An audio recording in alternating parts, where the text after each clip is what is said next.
fans, thank you for coming along on this extraordinary journey. Thank you to all the people I don't know, allowing us to keep playing these games and keep telling these stories. It would be nothing if it weren't for all the rumours and theories and intense discussion going on and the Game of Thrones viewing parties. Keeping it alive when we take like a 1.5-year break. But everything has an end, even Game of Thrones.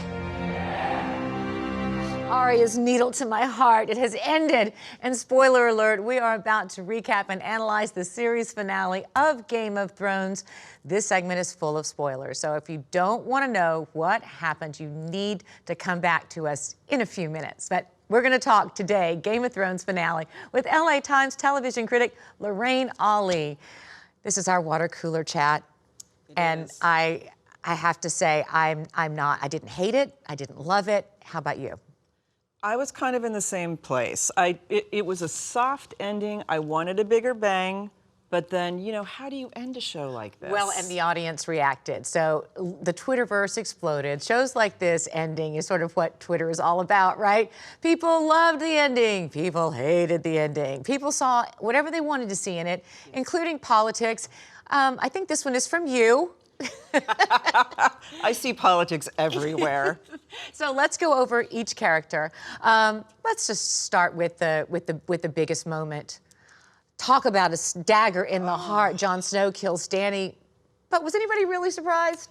I wasn't. I don't think anybody really was. You knew that was going to happen, but for a split second, it looked like he was hedging. It looked like, no, I love her. She's my queen. You're thinking, no, she's going to destroy the world. And then he came through. But I think with the dragon, I did not expect. I wanted the dragon to melt the throne. I didn't think it was going to happen. And when it did, I felt like it was a victory. And the reason it didn't melt Jon Snow is because he's a Targaryen. Correct, Like, yes. they speak dragon. They know each other. I think so. And, you know, because I see politics and everything, I think the dragon saw that that throne was going to influence the future in a very poor way and just needed to, like, wipe it. And I'm going to get to all the other characters, too, in a sec. But I just want to say how it felt like this season, if there was one critique, it's that it went from point A to point Z in too much of a direct, straight line, right? It shortcut a bunch of things. Like, after he stabs Dany in the heart, how did the Unsullied find out? How come Grey Worm didn't kill him? Like, how did he end up imprisoned? We skipped through all that, getting to our big scene at the end. That's the big complaint from people. They felt like there were shortcuts. I think so, but you know, if you look at Game of Thrones, it was so thorough in all the other seasons, and it just took a very long time for all these, you know, diverging storylines to converge, right? And it was all about the details and like ferreting out, like, what does that mean? What does that mean?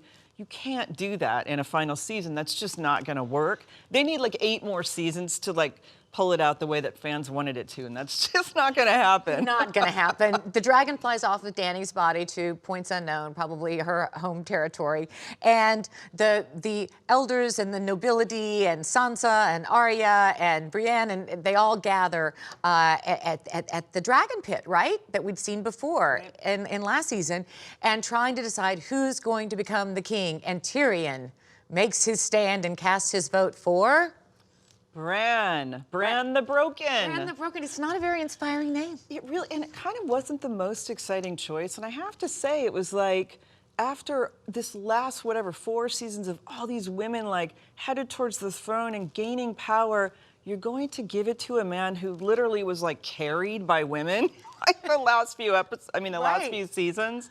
And it's like, it just kind of felt like, I don't want another election that's like a little bit of a downfall to me, but that's okay. But there's a couple of other moments too, Lorraine, that disappointed me just as a female viewer. First of all, watching Dany go crazy, you know, upset a lot of female fans because all of a sudden she's the crazy ex-girlfriend, and you know, it was right.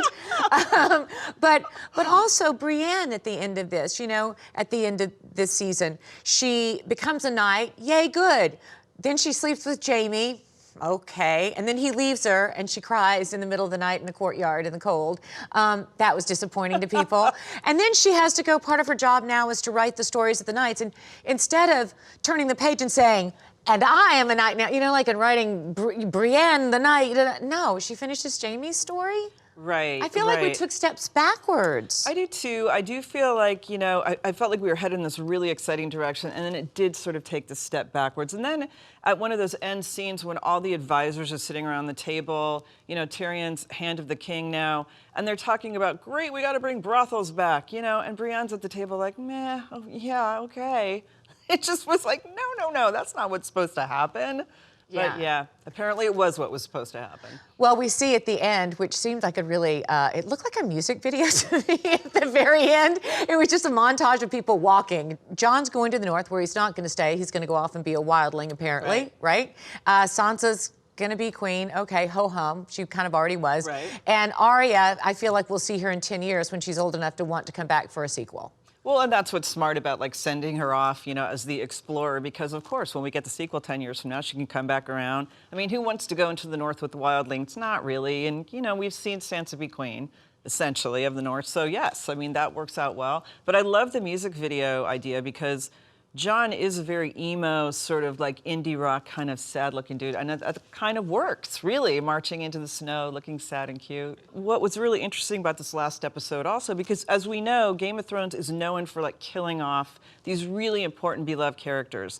So you're thinking going into that finale, okay, I know who's still standing. There's going to be one person at the end. And really, only one person got knocked off, Daenerys, and we kind of had everybody else still standing at the end. So yeah, there was an in-between. There was a big in-between there. I'll tell you one thing that was clear was that HBO was ready to sell us their next season because leading up, there was 30 minutes, 45 minutes of all of their promos. And one thing was clear is that there was fantasy. Fantasy was back in the shows coming up for HBO. Have they learned that there's a craving for this? I think so. Yeah, I think everyone's learned after this that there's a craving for this. It wasn't just fantasy that made Game of Thrones the great show that it was, right? I mean, the storytelling was amazing, the character development. So it's sort of often when we see things like this, they'll kind of look at the bigger idea, fantasy's the thing. It's yeah, but there's a lot below that made this a great show. All right, thanks so much for coming in, Lorraine. And yeah.